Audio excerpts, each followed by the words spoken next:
Potatoes, called kamja in Korean, are a relatively new addition to Korea's culinary scene, brought to Korea from the Americas about 300 to 400 years ago.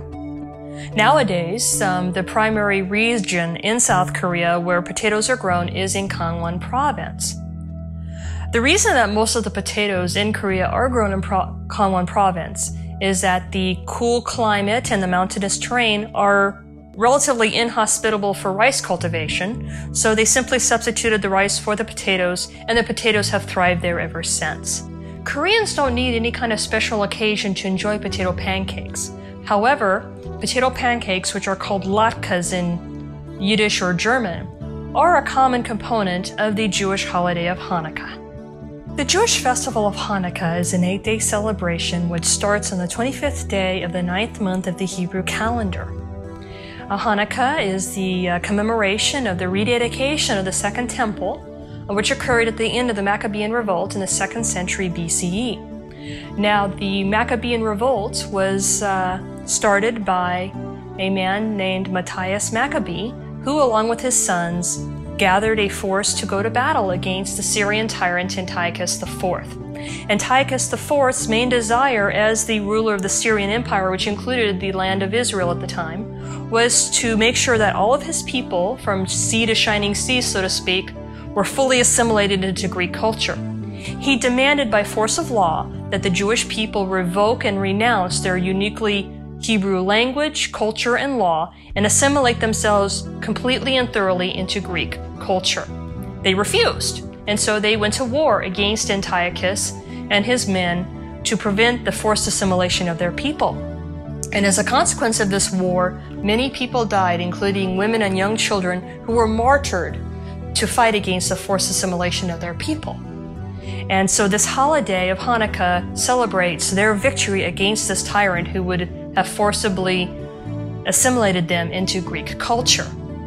Koreans would feel a great affinity towards this holiday because a lot of what happened during the Japanese occupation of 1910 and 1945 is closely paralleled with the events of the Maccabean Revolt.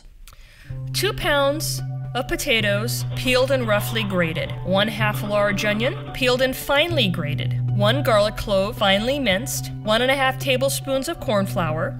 1/2 teaspoon of salt. 1/2 teaspoon of black pepper, and vegetable oil for frying. And if you notice any green tint to the potato, make sure that is all scraped away. Once you've peeled the potatoes, you grate them along with the onion and put the contents into a large bowl. Drain any excess water and lightly mix with your other ingredients. In a large cast iron skillet, heat your favorite vegetable oil over medium-high heat. Use a spoon to quickly drop the potato batter into the skillet. Form up to 6 pancakes, approximately 3½ inches in diameter. Cook them for approximately 4 minutes, or until you begin to see the edges turn golden brown. Flip them over and cook them for a few minutes more.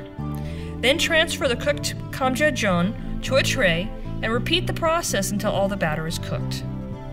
Traditionally, latkes are served with either sour cream or applesauce.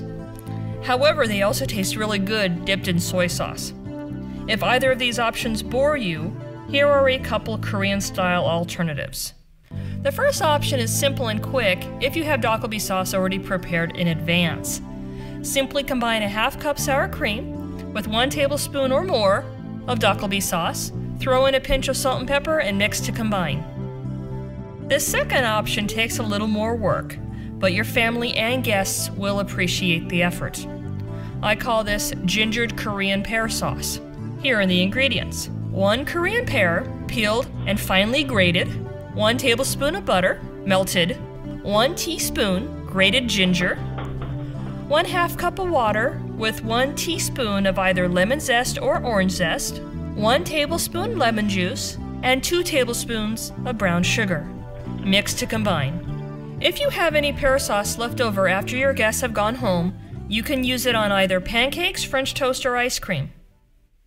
Whether you're looking for something exotic to take to the next Hanukkah party, or you simply need to have a simple hand-size appetizer to serve your friends and honored guests, this version of kamja jeon will certainly add spice to any Hanukkah party. Thank you for watching.